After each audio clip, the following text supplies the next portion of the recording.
As a new baseball season begins, Magic Johnson is in the spotlight. The Basketball Hall of Famer leads a group of investors that is buying the L.A. Dodgers, get this, $2 billion. With a B. Earvin Magic Johnson is here in Studio 57, and we are so excited that you were coming, Earvin. Well, so excited. It's crazy that you two are together because you two are my favorite people. And Jeff, I just met Jeff, but I love Gail, and Charlie is my man. So I'm sorry, Jeff, you know. Yeah. Do keep talking. No, but here's the thing about you.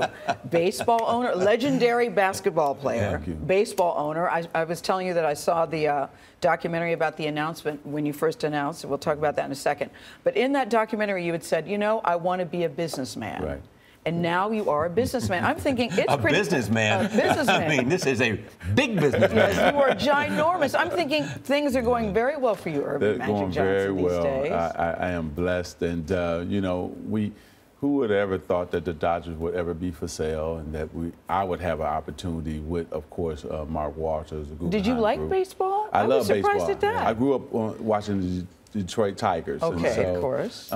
That was my home team. And I love the Dodgers. I've always gone to the games and supported them, and it's going to be great. We don't take over actually till May, but what a great opportunity for myself and my partner. Now, isn't it great if you like something, you just buy it? But $2 billion is a big price tag. I mean, did you put this group together and the Guggenheim partners are part of this, right? Yes, Alan Schwartz and others? Exactly, and Stan Kasten and right. Peter Gruber.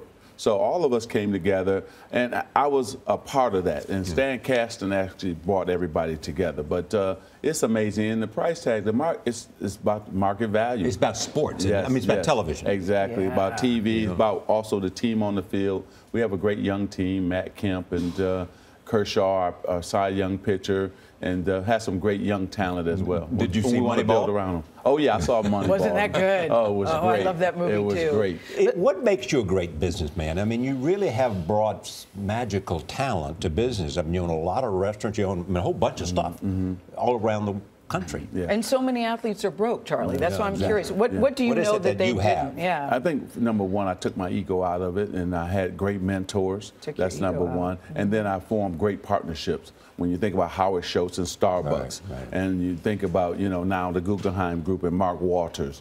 So great partnerships, and those partnerships were able to help me understand business in terms of the CEOs who ran those businesses. And then I just took that model and took it over to urban America, and it made me successful. Speaking of partnerships, tell us about the friendship between you and Larry Bird, and where did it exactly begin? Because it was an intense competition going back to college. Charlie, you're absolutely right. You know, we played for the NCAA championship, and when he was playing for Indiana State, me for Michigan State. When you think about then coming into the Lakers and the Celtics, two rivals. Yes. They were already rivals before Larry and I entered into the NBA. And then, so we got a chance to play against each other then. So we hated each other. No, and you use the word hated, too. Because I saw the play Magic Bird. I saw it. It's very, very, very well done, I have to say. And really, I was surprised at the intensity, because I never think you should say hate. But I was surprised at the intensity of the dislike that you both had for each other. It was a really I'll change the word to dislike. And, well, because, you know, we were fighting for something. When you're fighting for a championship, and also you're fighting to try to be the best of the NBA as an individual, you're going to have a dislike. And what happened, his mom, I shot a commercial at his house. Converse? Yeah, Converse commercial. And at the lunch break, I thought I was going to my trailer to have lunch. And he said, no, my mom has prepared this great lunch for us, and you got to go up to the house. And Gail and Charlie, I'm sitting there like, wait a minute, I got to go up to his house now? You know, and break bread? And break bread with the man? I didn't ask for this. No. So I get up there, and as soon as I walk through the door, his mom just hugged me. You. And that was it. That just armed me. That made me relax. And then she was telling me how, you know, she loved me. And exactly. Mama's a big Magic fan. Exactly. And so it was really the beginning of our friendship, because then we sat and talked like two little boys. We found out we were much alike. Him being from Indiana, me from Michigan, two Midwest boys, grew up the same way, poor, hardworking families, You found that you had a lot in common. That's in fact, right. in the documentary, The Announcement, which I have to say, I highly recommend. I got so choked up so many times watching different points of your life. But Larry Bird was one of the first people you called before you made the announcement that you had the HIV virus. Exactly. And I wanted him to know directly from me and his support along the way, that not just then 20 years ago, but for the last 20 years have been unbelievable. And you find out who your friends are really when something like this happens to you. And that man, Larry Bird, has been supporting me from day one. And then we turn around, right? So Fran and Tony called me about this play, right? So I said, okay, it sounds good. Let me go see Lombardi, because they produced Lombardi. And I said, okay, cool. It was great. I pick up the phone, call Larry. I said, man, we got a chance of a lifetime. You know, they want to do a show on Broadway about our lives.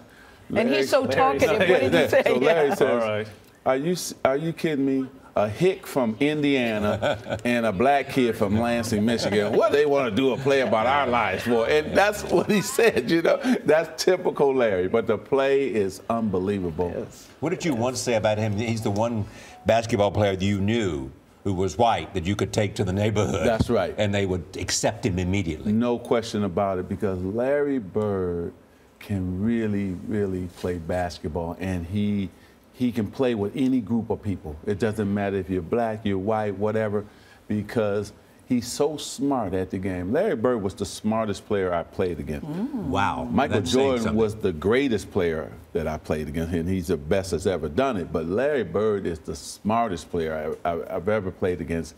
And this man, just like Michael, made his teammates better. Your rival can make you better, don't you think? Your rival all can the time. make you better. They make you in better, all things. Make you better as an athlete and make you better as a man and a person, too, at the same time. And Larry Bird, I'm glad I got blessed to have this man in my life for the last 30 years or so. Before we go, tell me, how's your health? How are you doing? I'm fine. Everything is working out good.